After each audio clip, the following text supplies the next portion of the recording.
فاطمہ سب سے پہلے گھر سے کب نکلنا ہوا تو بخاری مسلم میں حدیث ہے، اللہ کے نبی نا بیت اللہ شریف کے سامنے سجدے میں تھے تو ابو جہل کو شرارت سوجی، شرارت۔ اس نے کچھ لوگوں سے کہا، عقبہ بن ابی معیط تھا، کچھ اور لوگ تھے، کہنے لگا میں ابھی رستے سے گزرا ہوں تو وہاں کسی نے اونٹ ذبح کیا ہے، تو اونٹ کی اوجڑی، آپ نے اوجڑی دیکھی ہے نا، جانور کی اوجڑی بڑی وزنی ہوتی ہے، اس میں گندگی ہوتی، اونٹ کی اوجڑی بڑی وزنی ہوتی تھی، کہنے لگا وہاں اونٹ کی اوجڑی پڑی ہے، وہ دیکھو نبی پاک معاذ اللہ سجدے میں ہے، تو معاذ اللہ ثم معاذ اللہ وہ اونٹ کی اوجڑی اٹھاؤ حضور کی گردن پہ رکھ دو۔ تھوڑا سا مشکل سے جمعہ پڑھنا پڑ جائے نا، اور تھوڑا سا مشکل سے پڑھانا پڑ جائے تو ہم دین کے بہت بڑے خدمت گزار بن جاتے ہیں۔ یہ دیکھو سجدے کتنی مشکل سے ہو رہے ہیں، یہ دیکھو سجدے کتنی مشکل سے ہو رہے ہیں، کتنی مشکل سے حضور کے سر انور پر اوجڑی رکھ دی۔ یہ وہ وقت ہے کہ نہ تو چچا ابو طالب ہیں جو پہنچ جاتے، نہ جناب ختیجہ ہیں کہ وہ بندوبست کرتی، تو کسی نے نہ جناب ختیجہ کے دروازے کے سامنے منہ کر کے کہا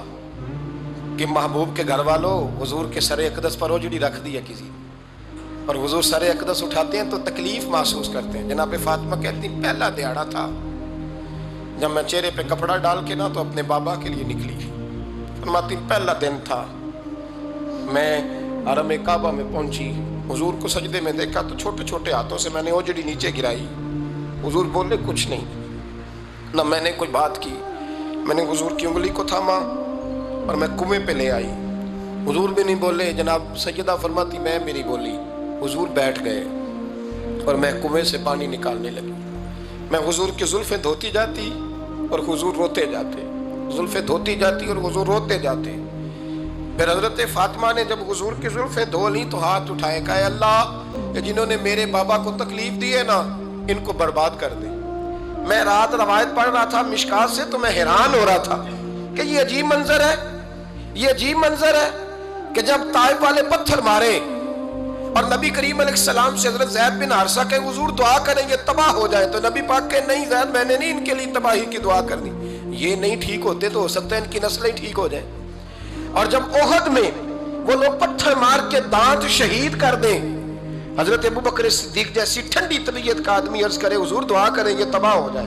تو حضور نے فرمایا اللہم اہد قومی فإنہم لا یعلمون، یا اللہ میری قوم کو ہدایت دے، یہ جانتے نہیں یہ کیا کر رہے ہیں۔ حضور نے کبھی بھی کسی کے لیے دعائے ضرر نہ فرمائی، لیکن آج یہ عجیب منظر ہے، شاید یہ واحد وہ وقت ہے کہ جناب فاطمہ الزہرا نے جب کہا نا کہ اے اللہ انہیں برباد کر دے انہوں نے آج میرے والد کو تکلیف دی ہے، حضرت فاطمہ کی دعا سن کے تو حضور نے بھی ہاتھ اٹھائے، کہا اے اللہ جیسے میری بیٹی کہتی ہے نا ویسے ہی کر دے، اللہ کر دے انہیں برباد، فاطمہ جیسے کہتی ہے ویسے، اللہ کرے آپ کو سمجھ آئے میری بات کی کہ وہاں جہاں شدید تکلیف دی گئی وہاں حضور نے کسی کے لیے ایسی دعا، اور یہاں فرمایا اللہ جیسے فاطمہ کہتی ہے ویسے، اللہ اکبر۔ حضرت عبداللہ ابن مسعود کہتے ہیں کہ وہ دعا بھی میں نے سنی، اور پھر میں نے ان سب لوگوں کو جن کے لیے جناب سیدہ نے دعا کی تھی ان سب کو پھر میں نے بدر میں کٹتے ہوئے بھی دیکھا، میں نے ان کی لاشوں پر گھوڑے چلتے ہوئے بھی دیکھے، پھر میں نے دیکھا کہ صحابہ انہیں گھسیٹ کر کنووں میں ڈال رہے تھے، میں غور سے دیکھ رہا تھا اور ان کے چہرے پہچان رہا تھا، تو مجھ سے کسی نے کہا عبداللہ تم کیا غور کر رہے ہو؟ تو میں نے کہا میں غور کر رہا ہوں یہ وہی ہیں سارے جن کے لیے سیدہ فاطمہ نے دعا کی تھی۔